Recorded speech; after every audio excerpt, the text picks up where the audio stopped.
guys, so for today's video, we're going to try out Yasha Cosmetics HD Matte Tint. First of all, the packaging looks nice and pretty. Look how excited I am to try this out. Shade Hana is so pigmented. Tingnan niyo naman kung gaano ako nagulat, diba? Kasi sobrang pigmented niya nung nilagay ko pa lang siya. And I really love the bubblegum scent. Hindi siya natutuyo kaagad, guys. Tingnan niyo naman na blend ko siya kanina, diba?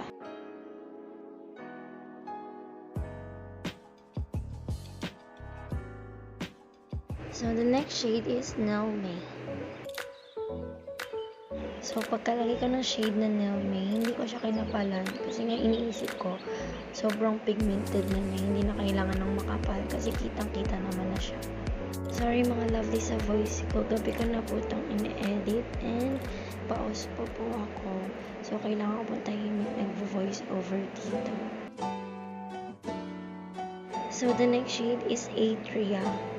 This one, I really love this one. Out of all the shades na na-try ko, ito yung pinaka-favorite ko.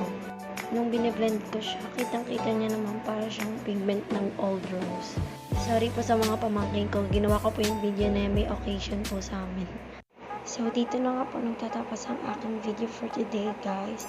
Don't forget to like, comment, share, and subscribe to my YouTube channel. Goodbye and stay safe. Salute!